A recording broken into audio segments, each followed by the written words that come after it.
Hello student, this video is for class 3 SST by Jeevan Preet Kaur. तो बच्चों, हम लोग लेसन नंबर 6 को पढ़ रहे थे, जो कि है मुंबई। हम लोग मुंबई के बारे में पढ़ रहे थे। इससे पहले हम लोगों ने ट्रांसपोर्ट पढ़ा है, क्लाइमेट, क्लस्टर, कल्चर और ट्रेडिशन पढ़ा है, और उनका लोकेशन पढ़ा है। अब हम लोग प्लेसेस पढ़ेंगे कि मुंबई में ऐसी कौन कौन सी प्लेसेस हैं जो हम लोग अगर मुंबई जाएंगे तो हमें ज़रूर घूमनी चाहिए। तो वो प्लेसेस हैं Gateway of India, Marine Drive, Elephanta Caves, Shivaji Park and Juhu beach.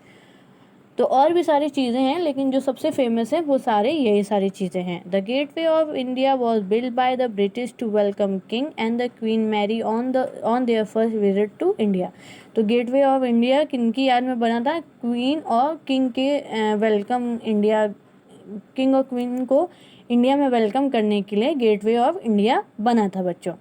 Marine Drive is a stretch of 4.3 kilo long road along the sea coast. It offers a beautiful view at night. Marine Drive जो है वो 4.3 kilometre long है। इतना बड़ा है कि मतलब बहुत ही ब्यूटीफुल व्यू है बच्चों। अगर आप लोग उसको देखेंगे रियल में तो रात में इतना मज़ा आएगा, इतना मज़ा आएगा देखने में कि आप लोग को लगेगा यार क्या देख लिया।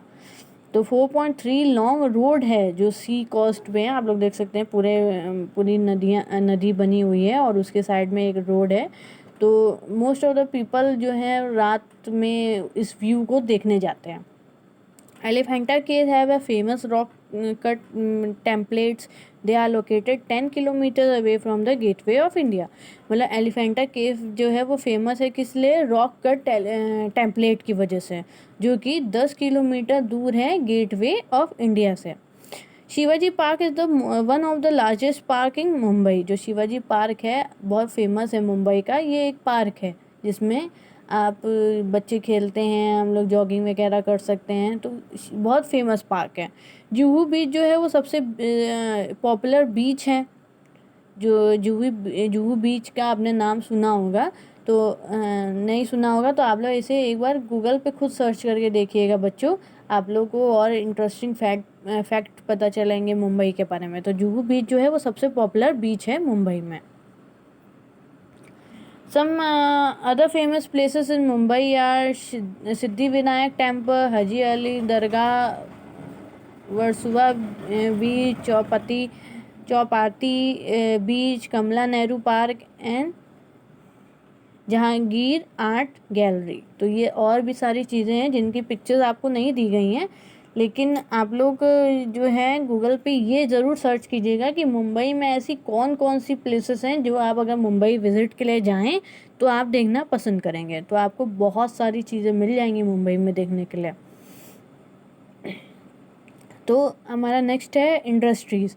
The textile industry is the most important industries इन मुंबई। जो टेक्सटाइल इंडस्ट्री होती है, इंडस्ट्री मतलब बच्चों बड़ा बड़ा व्यापार या बड़े बड़े व्यापार की जो हम लोग कहते हैं फैक्ट्री, इंडस्ट्री, ऐसे ऐसे नाम लेते हैं ना। तो वही सारी जो चीज़ें हैं आप लोग देख सकते हैं, वो सारी जो चीज़ें हैं वो मुंबई में ज़्यादातर पाई जाती हैं। क्या पाई जाती है? इंडस्ट्री पाई जाती है, टेक्सटाइल की इंडस्ट्री।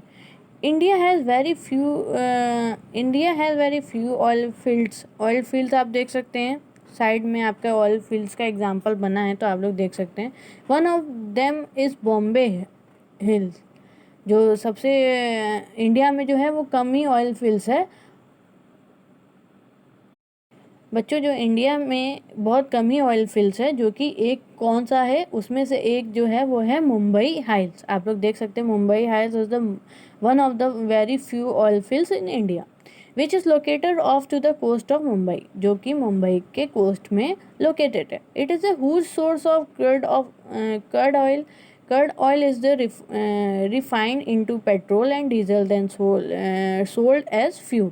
तो जो ऑयल फील्ड्स है वही फील्ड जो है वो कन्वर्ट हो जाती है कि इसमें पेट्रोल और डीजल में, और फिर उसको हम लोग फ्यूल में कन्वर्ट करके सोल्ड करते हैं। सोल्ड मतलब बच्चों बेचना।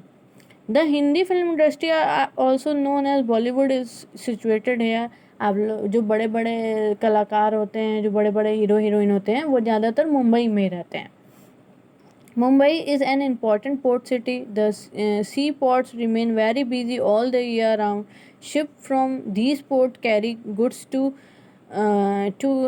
carry goods to another country. They also bring goods from the other country to the port found here.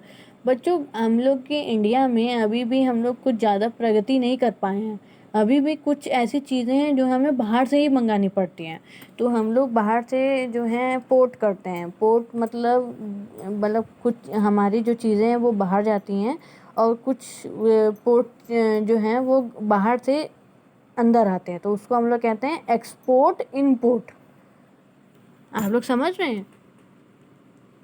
ऐसी काफ़ी चीज़ें होती हैं जो इंडिया में अभी भी नहीं मिलती है, तो उस चीज़ों को लाने के लिए हम लोग एक्सपोर्ट इंपोर्ट करते हैं. और कुछ चीज़ें बाहर भेजने के लिए भी हम लोग एक्सपोर्ट इंपोर्ट करते हैं, जो कि मुंबई में सबसे इम्पोर्टेंट है. और ये एक्सपोर्ट इंपोर्ट जो है वो पूरे साल भर बहुत बिजी रहता है, क्योंकि काफ़ी चीज़ें जो हैं वो सर्दियों में काम आती हैं, कुछ चीज़ें गर्मियों में काम आती हैं. तो हम लोग ये करते ही रहते हैं. तो हम लोग कुछ गुड्स जो हैं वो दूसरी कंट्री से अपनी कंट्री में मंगवाते हैं, और अपना गुड्स जो होता है, जो कुछ सामान होते हैं, वो हम लोग दूसरी कंट्री में भेज देते हैं. तो इससे हमारा एक्सपोर्ट इंपोर्ट होता रहता है. गवर्नमेंट ऑफिस, बहुत सारे गवर्नमेंट ऑफिस भी हैं मुंबई में बच्चों. The governor, chief minister, state minister and senior officer of the Maharashtra state government have their offices and residence इन मुंबई. तो जो हमारे गवर्नर होते हैं, चीफ मिनिस्टर होते हैं, स्टेट मिनिस्टर्स होते हैं एंड सीनियर ऑफिसर्स होते हैं महाराष्ट्र के, वो सारे कहाँ लोकेटेड होते हैं, उनका ऑफिस कहाँ लोकेटेड होता है? मुंबई में लोकेटेड होता है. तो student, this much for today. I hope कि आप लोगों को मुंबई का चैप्टर इंटरेस्टिंग लगा होगा और समझ भी आया होगा. अगर आपको कुछ समझ नहीं आता है तो आप प्लीज़ मुझे बता दीजिएगा. Thank you.